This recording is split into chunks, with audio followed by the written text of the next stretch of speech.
हम भी करते हैं तो हो जाते हैं बदनाम, वो कत्ल भी करे तो उनके चर्चे नहीं होते। बहुत सारे लोग खुश हैं, बहुत सारे लोग मायूस हैं और बहुत सारे लोग इंतजार कर रहे हैं कि हमारा क्या होगा। वो इस इंतजार में हैं कि हमारी सियासत कहाँ है। मौका मिलता है सबको, लेकिन सबको ये कोशिश करनी होती है कि जो कहा जाता है उसे अमली जामा पहनाएं। हमने हमेशा कोशिश की और उन्हीं कोशिशों से हम आगे बढ़ रहे हैं। हमारा एक जिंदगी का मकसद है और उस मकसद से मुड़ नहीं सकते। 8 महीने हो गए, मैं एमएलए तो बन गया, सरकार भी बनी, लेकिन खामोशी छाई है। फिर वही माहौल है। मैंने कहा था कि माफिया है, उसे रोकना पड़ेगा। नेक्सस है, उसे रोकना पड़ेगा। ये नेक्सस किसके लिए है? एक आम आदमी के लिए। करप्शन आम आदमी से उससे जूझ रहा है। जिस डॉक्टर मधु की मैंने बात की थी, उसे लगा था, आपको बहुत याद भी होगा कि मैं हमेशा जब भी किसी के खिलाफ बात करता हूं तो सबूतों के साथ करता हूं। अब बिना सबूत के किसी के खिलाफ बोलना यह अच्छी बात नहीं है। हमने तो दिखा दिया कि उन लोगों ने क्या किया है। कार्रवाई नहीं हुई वो अलग बात है, क्योंकि वो बड़े लोग हैं, वो मालदार लोग हैं। वो गरीबों के लूटे हुए पैसे से बड़े बड़े लोगों को डराना, रोकना, धमकाना वो चलता रहता है, क्योंकि पैसा है, मालदार लोग। हमारे से जितना हो सका हमने उनका काला चिट्टा खोल दिया। अब सरकार से भी मैं उम्मीद करूंगा। मैंने चिट्ठी लिखी है, आरबीए के तहत उसने प्रमोशन ली, आरबीए के तहत उसने एमबीबीएस किया और उसी एमबीबीएस करने के बाद गरीबों को लूटने में कोई कसर नहीं छोड़ी और जिनके कत्ल हुए अभी वो भी सामने आएंगे।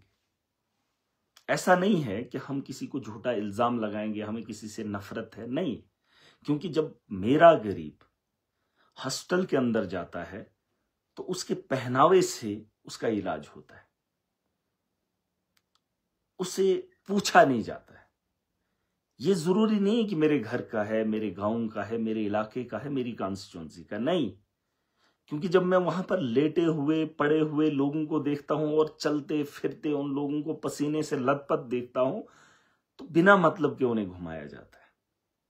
ऐसे अनेकों मिसालें हैं, पता नहीं कितने लोग ऐसे हैं जिन्होंने अपने बच्चों की जिंदगी को बचाने के लिए डॉक्टर पे भरोसा करके अपनी जमीनों को बेच दिया, और जिसमें एक डॉक्टर मधु भी है। वो है, इसमें कोई दो राय नहीं है। और कितने गरीब ऐसे हैं, औलाद से बढ़कर इंसान को क्या चाहिए। और गरीब को सबसे ज्यादा अगर प्यारा है तो वो अपना औलाद है। वो जमीन बेच सकता है अपने बच्चे के लिए, वो जमीन बेच सकता है अपने परिवार के लोगों के लिए। वो जमीन इसलिए नहीं बेचता है कि अय्याशी करे, वो इसलिए बेचता है कि उसके परिवार का कोई आदमी बच जाए। और उस जमीन को बिकवाने वाला डॉक्टर, और जिस डॉक्टर की मैं बात कर रहा हूं, ऐसे अनेकों बहुत बहुत सारे सबूत हैं। इन्होंने कहा ना कि मैंने ऐसा बोला, अरे तुमने ऐसी हरकतें की हैं। अब लोग तो बोलते हैं, लेकिन आपके खिलाफ कोई खड़ा नहीं हो पाया। मजबूरी में मुझे कदम उठाने पड़े, और जब मैंने उठाए तो किसी ने उसे धर्म के साथ जोड़ दिया कि वो चिब है। अरे चिब है या कुछ भी है, उसने गुनाह किया है, उसने कत्ल किया है, उसने धोखा दिया है, और इसके सबूत मैंने डाल दिए हैं। कि मैं नहीं कह रहा हूं, ये मैं नहीं कह रहा हूं, लेकिन एडमिनिस्ट्रेशन खामोश है। होता मुसलमान तो इंक्वायरी पटाख से होती, इस वक्त जेल के अंदर भी होता शायद, क्योंकि इतना बड़ा घोटाला, इतने गवाह। अरे तुम गवाह लगाओगे मेरे खिलाफ, झूठे इल्जाम लगाओगे, पर्चों का अंबार, 24 पर्चे, अभी तो देख रहे हैं 2400 लोग देख रहे हैं, 24 पर्चे लगा लिए, पर्चों की एक फहरिस्त बना रहे हैं। अरे दुनिया में मेरे से क्या ही फर्क पड़ता है, कोई फर्क नहीं पड़ता है। महराज का होना ना होना, दुनिया तब भी चलेगी, लेकिन अपना एक काम कर रहा हूं। जिसका वादा मैंने किया है। और ये बात अलग है कि मैं किन पहाड़ों से आता हूं, मैं किस इलाके से आता हूं, वो जरूरी नहीं है। मेरी सोच में मेरा नजरिया और मेरा मकसद क्या है वो साफ है। मैं आया लोगों के लिए हूं, लड़ा लोगों के लिए हूं और जीऊंगा भी और मरूंगा भी। इस भ्रम में मत रहना, क्योंकि और जो बड़े बड़े लोग हैं जो मुझे देख रहे हैं स्टेट लेवल पर या नेशनल लेवल पर, अरे जवाबदेही आपकी भी है। यहां बीजेपी की पार्टी बनती है या कांग्रेस की बनती है या एनसी की सरकार बनती है, वादे तो तुम गरीब के साथ उम्मीद के लगाते हो, लेकिन वही आदमी जब परेशान होता है तो आप उनके साथ कब खड़े होते हो? चुनाव के अंदर उनसे नारे लगवाते हो, लेकिन जब वही आदमी झूंझ रहा होता है तो तुम उसकी तरफदारी क्यों नहीं करते हो? गरीब के वोट की कदर आप लोगों को है, गरीब के घर की चौखट तुम्हें तब दिखती है, लेकिन गरीब का दर्द उस हॉस्टल के अंदर क्यों नहीं दिखता है? इस वक्त मैंने देखा मैंने बड़े बड़े लोगों का साथ दे रहे। अरे मैं वही आदमी हूं, मैं वही छोटा हूं, मैं वही बच्चा हूं जो आज भी मजलूम के साथ खड़ा है। तुम कितने ही बड़े हो जाओ, बड़े तुम तब बनते हो जब मेरा गरीब तुम्हें इज्जत देता है। बड़े तुम तब बनते हो जब तुम मेरे गरीब को लूटते हो। और बड़ों के साथ तुम्हारा याराना तब होता है जब मजलूम को पीसना होता है और तुम्हें लगता है उसकी आह को सुनने वाला कोई नहीं। ऐसी बात नहीं है। और जो लोग मुझे देख रहे हैं, तुम करो बातें, तुम सुनो इनकी बातें, तुम झेलो। मैंने आज एक बात कह दी, डरने के बाद भी इंसान की मौत है, डरने के बाद भी आपको मुश्किलें हैं। आप मुश्किलों से भाग भी जाओ, भागना भी चाहो, लेकिन मुश्किलें आपका पीछा नहीं छोड़ेंगी। ये लड़ाई हमको लड़नी पड़ेगी और हमें सिस्टम को बदलना पड़ेगा। ज्यादा वक्त नहीं लगेगा। मैं दावे के साथ बता रहा हूं, सिस्टम ठीक करके दूंगा। हमने कुछ नया नहीं करना है। लोगों ने ख्वाहिश की थी कि एक अफसर अपना ड्यूटी अंजाम दे। मैं भी वही चाहता हूं। अगर कोई डॉक्टर बना है तो अपना काम करे। मुझे एक सवाल पूछना है। इन्होंने कहा यहां पर इतने लोग आते हैं हॉस्पिटल के अंदर, ओपीडी, कितने लोगों को देखेंगे? वही डॉक्टर जो जीएमसी को रन कर रहे हैं, वही डॉक्टर प्राइवेट को भी रन कर रहे हैं। अरे इतने काबिल हो, लेकिन मैंने देखा है कि जिस इंटरेस्ट के साथ प्राइवेट में काम कर रहे हैं, उस इंटरेस्ट से गवर्नमेंट मेडिकल कॉलेजेस में काम नहीं होता। इस बात की मुझे तकलीफ है। अरे अगर आप अपना काम ईमानदारी से करोगे, मुझे क्या बुरा लगेगा? अरे मैं तुम्हारी नौकरी के पीछे नहीं हूं, मैं उस गरीब की उस मजबूरी के साथ हूं। अगर तुम उसकी मजबूरी नहीं समझोगे तो मैं तुम्हारी इज्जत नहीं करूंगा। तुम मेरे गरीब की इज्जत के साथ खेलोगे, मैं तुम्हें बख्शने वाला नहीं हूं।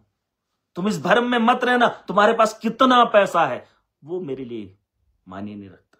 पैसा चाहो तो तुमसे ज्यादा बना सकता हूं, क्योंकि मेरे अलावा भी एमएलए बने जो इस वक्त करोड़ों के मालिक हैं, बनाया जा सकता है। अरे खुद हूं, एमएलए हूं, खुद कुछ भी कर सकता हूं, जैसे उन्होंने किया वैसे ही कर सकता हूं। लेकिन महराज वो काम न किया है और न करेगा। मैं जानता हूं कि मुझे इज्जत देने वाला मेरा रब है और जिल्लत भी उसी के हाथ में। ये दुनिया का दस्तूर है, उतार चढ़ाव आता रहता है। कोई आज है, कोई कल नहीं होगा, इसमें कोई मामला नहीं। लेकिन जो आज जिंदा है वो जिंदा होने की मिसाल पैदा करे। मामला ये नहीं कि आप अपने बच्चे के लिए चोरी करके उसके खाने का इंतजाम करते हो।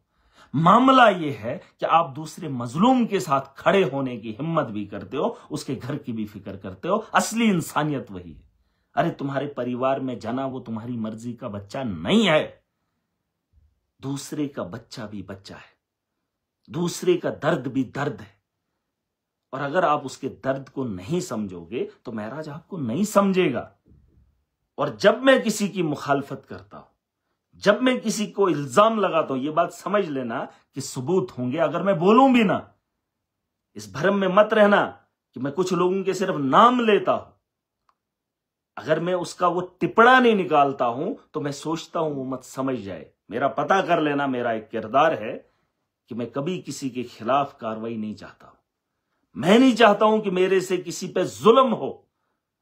लेकिन अगर वो अपने बच्चों के लिए, उसके बच्चे हैं, लेकिन वो हजारों बच्चों का कत्ल कर दे, तो वैसे मां बाप की फिक्र महराज भी नहीं करता है। ये मेरी बात एक याद रखना। रही बात कि आज का जो माहौल है, मैं गारंटी दे रहा हूं आपको, सिस्टम को ठीक करके दूंगा। सिस्टम को ठीक करने का वादा कर रहा हूं। बेड़ा उठाया हूं और इस बेड़े में मुझे आप लोगों का साथ है। मैंने कहा था वोट से हम तो इलेक्शन जीत गए, लेकिन सोच को बदलने के साथ साथ सिस्टम को भी अभी हमें मिलकर बदलना है। आज तो लोगों ने ताकत का अंदाजा दिखा दिया। मेरी उस सोच और मेरे उस जज्बे को जिस तरीके से लोगों ने सराहा, मैं बहुत खुश हूं। मैं बहुत खुश हूं कि लोग समझने लगे, अपनी ताकत को जानने लगे। और वो लोग डरे हुए, सहमे हुए, वो लोग जो एक वक्त में अपनी ताकत के नशे में आकर गरीब को रौंद कर भी वो उसके पैर भी पकड़ता था, लेकिन सुनवाई नहीं होती थी। ये बात अलग है कि पर्चे उनके होंगे लेकिन चर्चे हमारे होंगे। ये मेरी बात याद रखना। बात पर्चों की नहीं है और आप ना डरिए। अरे ऐसे हजार कुर्बान, ऐसी जाने इंसानियत के लिए कुर्बान की है, हुई है, चली है दुनिया, और जिसने किया है वो जिंदा रहा है। अभी एक और वाकया आएगा आगे, एक बड़ा माहौल बनेगा, क्योंकि गरीब को लूटने के लिए जो भी साजिश करेगा, महराज उसके खिलाफ खुल्लम खुल्ला लड़ेगा। और वो वाकया होने वाला है। मैं आज पहली बार बता रहा हूं, पहली बार नहीं, बहुत बार बताया, शायद बहुत लोग सुने भी होंगे। पैसा, गरीब को लूटने का एक प्रोग्राम और बुना है। उसकी प्लानिंग बड़े बड़े लोगों ने करके रखी है। मैं बता देना चाहूंगा, मैंने उनके बारे में बोला है, वो इस बार गलती ना करें, क्योंकि तुम्हारी गलतियों का अंबार, तुम्हारे वो गलतियों का घड़ा भर गया है। अब तुम्हारा पीछा महराज नहीं छोड़ेगा। मैं एमएलए हूं, मैं जानता हूं मेरा प्रोटोकॉल क्या है, लेकिन यह भी जानता हूं कि इस वक्त भी कुछ लोग पैसे के दम पर सारा तामझाम बुनते हैं, लेकिन मैं पैसे के दम पर लड़ाई नहीं लड़ूंगा। मैं अपनी सोच के दम पर इनकी सोच को दफन करूंगा। और इनकी जो जहनियत खराब है, अरे पैसा किस लिए कमा रहे हो?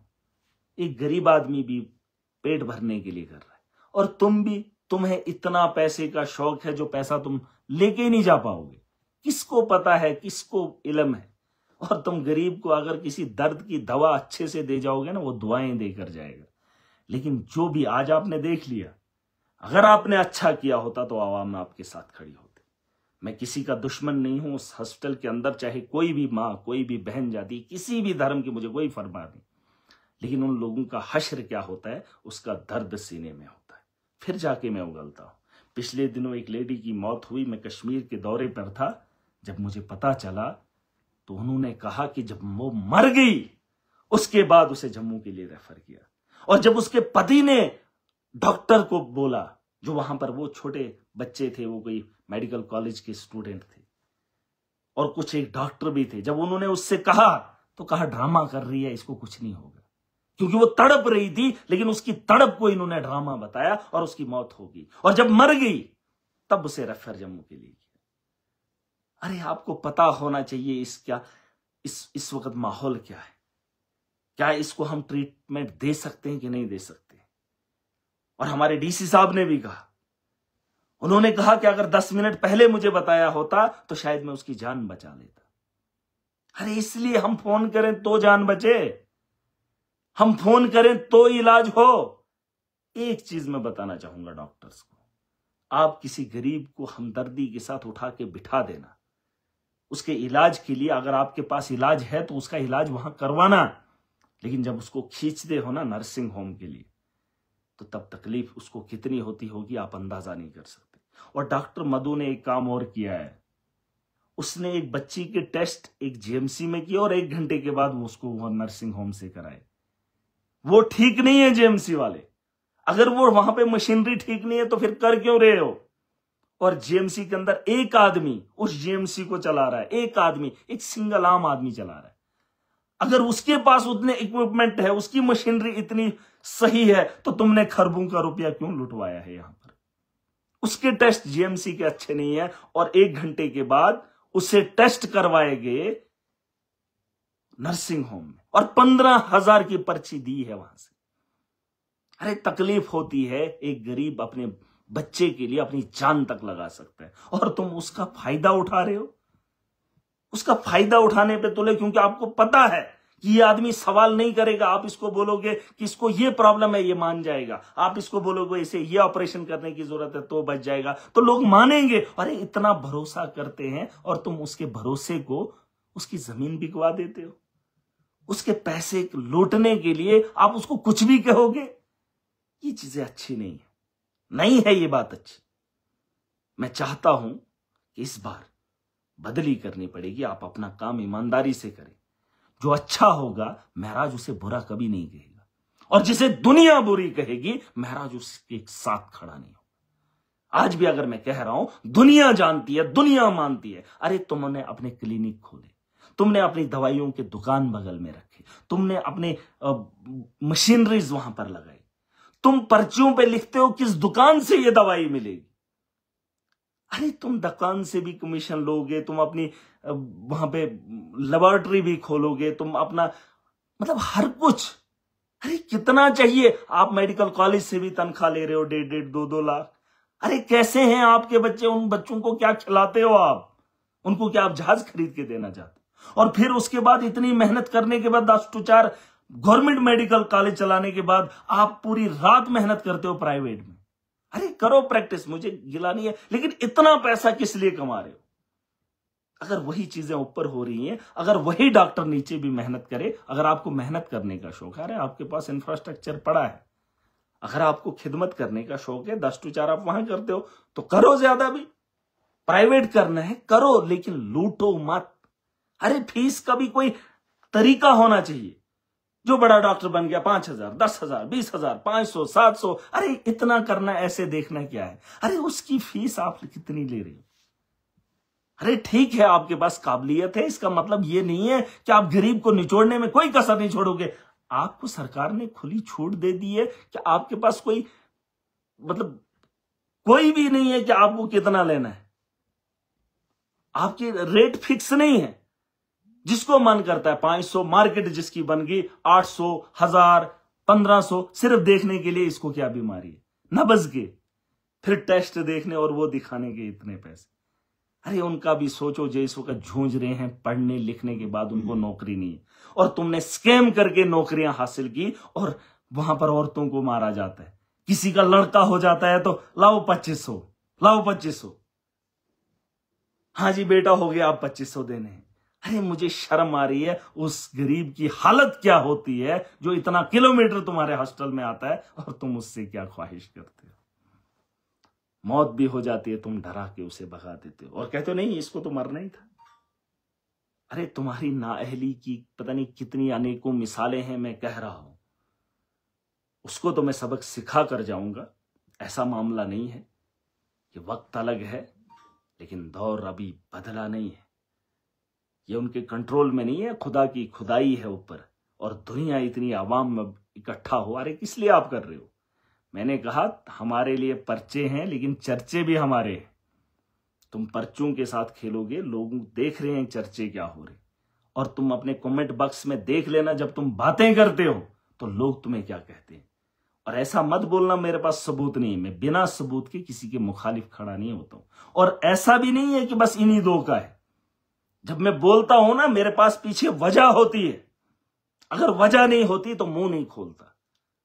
वजह इतनी है सबूतों के साथ, जिस दिन कोई ऐसा आदमी आएगा जो कानून में बैठकर कानून की हिफाजत के साथ साथ आवाम की हिफाजत भी करेगा, उस दिन तुम नहीं छोड़ोगे, तुम नहीं छूटोगे।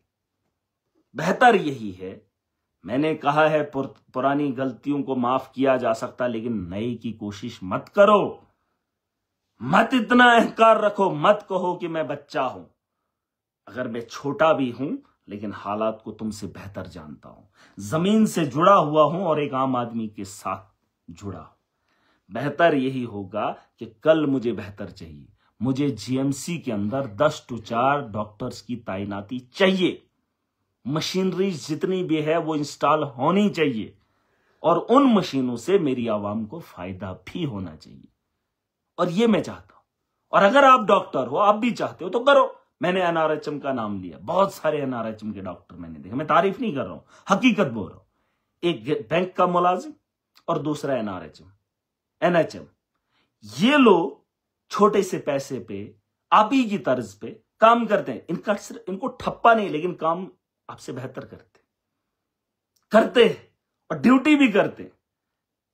अब मुझे नहीं पता है कि सरकार के पास ऐसी क्या मजबूरी है जो ये कदम नहीं उठा पा रही जी। कौन सा खौफ है?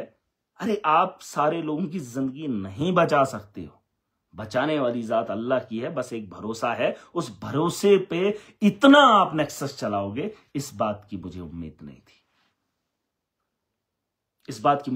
थी, और वो लोग अच्छा काम कर रहे हैं। ऐसा नहीं मैं उनके साथ हूं, मैंने उनकी बात असेंबली के अंदर भी उठाई, जिन लोगों की जरूरत मुझे है। अब देख लीजिए, मेरे पास स्टाफ है कॉलेजेस में। मैंने समर्स में कहा कि हमें भी समर्स में डालकर हमारे प्रोफेसर्स को हटा दिया। वो एकेडमिक अरेंजमेंट्स की बात हो रही है। एजुकेशन के सिस्टम को भी क्रैश किया, हेल्थ के निजाम को भी भंग किया।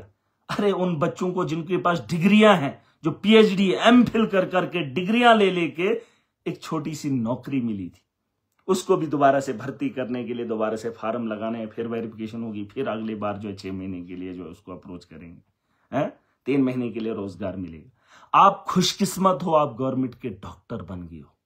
आपको क्या लगता है आपके अलावा कोई काबिल नहीं है? अरे काबिलियत की कमी नहीं है, लेकिन खुशकिस्मती आपकी है कि आप इस दौर के डॉक्टर बने और आपको मौका मिला है आवाम को निचोड़ने का, और ये महराज होने नहीं देगा। या तो प्राइवेट प्रैक्टिस करो या तो गवर्नमेंट कॉलेजेस को रन करो। और जहां जहां पर देखिए जिम्मेदारी है, इस वक्त जवान झूंझ रहा है, जो इस वक्त 30 साल का जवान है, 35 साल का जवान है, पढ़ने लिखने के बाद भी उसे नौकरी नहीं मिल रही है, उससे पूछो, और आपको 1.5 लाख 2 लाख ये हिस्से ही नहीं चढ़ता है। ये चीजें नहीं होनी चाहिए। हम ऑलरेडी परेशान हैं और आपकी वजह से हम परेशानी नहीं चाहते हैं। और मैंने वादा किया है नेक्सस को खत्म करूंगा। और लिख लो मेरी बात, ये रेवोल्यूशन है, ये बदलाव है। और इस बदलाव में मुझे नहीं लगता भाजपा है, इस बदलाव में मुझे नहीं लगता कांग्रेस है, इस बदलाव में मुझे नहीं लगता एनसी है। क्योंकि एक आम आदमी के लिए लड़ने के लिए कोई भी तैयार नहीं है, कोई भी तैयार नहीं। क्योंकि नेता जब बड़ा बन जाता है, जब उसको ओहदा मिल जाता है, तो वो इनको कीड़े मकोड़े समझता है। मैंने देखा है, कीड़े मकोड़े समझते हैं। एक आम आदमी को, एक गरीब को कीड़ा मकोड़ा समझता है। लेकिन वोट की जब बात आती है तो वही गरीब लाइन में बैठकर उस मशीन के बटन पर जाकर ठप्पा लगाता है, लेकिन तब उसे धर्म और जाति याद आ जाती है। बस मुझे इस बात की तकलीफ एक आम आदमी से, आज क्यों वो खड़ा नहीं होगा। यहां मैंने देखा कल ठेकेदार प्रोटेस्ट कर रहे थे, पिछले साल का पैसा भी पेंडिंग है, लेकिन बीजेपी की सरकार को कोई टस से मस नहीं है, बस धर्म की बात करनी है।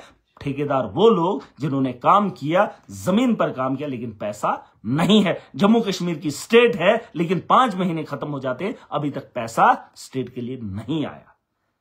अरे पार्टियां वही होती हैं जो आवाम की बेहतरी चाहती है। लेकिन अगर आप लोग नहीं चाहते हो तो समझना पड़ेगा इनका खेल क्या है।